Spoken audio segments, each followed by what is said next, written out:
सिकंदराबाद की भीड़-भाड़ वाली गलियों में, जहां चाय की दुकानों से भाप उठती थी और बसें तंग रास्तों में शोर मचाती थीं, वहीं एक शिक्षक रहते थे, हरीश। वे एक सरकारी स्कूल में गणित पढ़ाते थे। सादा जीवन, समय की पाबंदी और अपने काम पर गर्व, यही उनकी पहचान थी। हर सुबह वे पैदल स्कूल जाते, जहां बच्चे अक्सर नंगे पांव, भूखे पेट, लेकिन सीखने की ललक लिए आते थे। हरीश मानते थे कि शिक्षा ही गरीबी से बाहर निकलने का पुल है। उनके पास न कार थी, न स्मार्टफोन और न कोई बड़ा सपना, बस एक ही उद्देश्य था, पढ़ाना। एक दिन स्कूल से लौटते समय हरीश सब्जी लेने एक ठेले पर रुके। पैसे देते वक्त उन्होंने देखा कि एक छोटा लड़का, करीब 10 साल का, एक खंभे के पीछे से उन्हें देख रहा था। उसके कपड़े फटे हुए थे, आंखों में तेजी थी। हरीश ने देखा कि वह चुपचाप सब्जी चुरा रहा था। सब्जी वाले को पता नहीं चला, लेकिन हरीश ने देख लिया। उन्होंने कुछ नहीं कहा, बस चुपचाप जाकर उस लड़के के हाथ में 1 रुपए का सिक्का रख दिया और बोले, अगली बार खरीद कर लेना।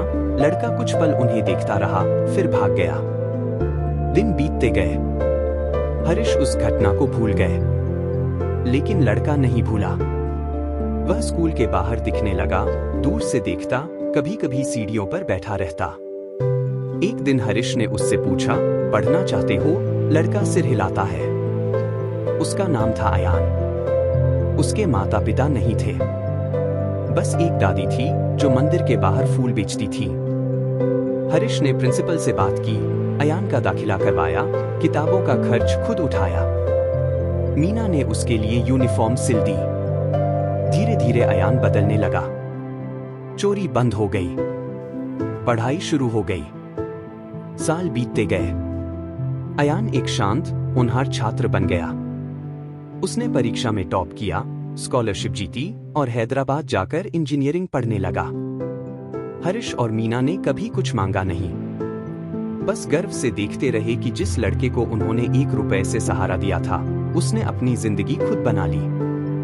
20 साल बाद हरीश रिटायर हो गए। घुटनों में दर्द था, आंखों की रोशनी कम हो गई थी और स्कूल भी उन्हें भूल चुका था। एक बरसाती शाम, जब वे चाय पी रहे थे, एक काली कार उनके घर के बाहर आकर रुकी। एक आदमी उतरा, लंबा, आत्मविश्वासी, सूट में सजा हुआ। वह अयान था। अब वह एक सिविल इंजीनियर बन चुका था, देश के बड़े प्रोजेक्ट्स पर काम कर रहा था।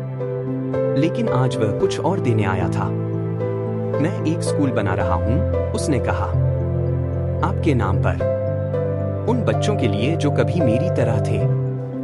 आपने मुझे 1 रुपया दिया था, लेकिन वो मेरे लिए पूरी जिंदगी की कीमत रखता है। हरीश की आंखें भर आईं। मीना चुपचाप खड़ी थी, हाथ कांप रहे थे। उन्हें पहचान की जरूरत नहीं थी, लेकिन उन्हें उससे कहीं ज्यादा मिल गया था। नीति कथा का सार, एक छोटा सा उपकार, चाहे जितना भी मामूली लगे, समय के साथ जीवन बदल सकता है। आप उस पल को भूल सकते हैं, लेकिन कोई और उसे हमेशा के लिए अपना सकता है।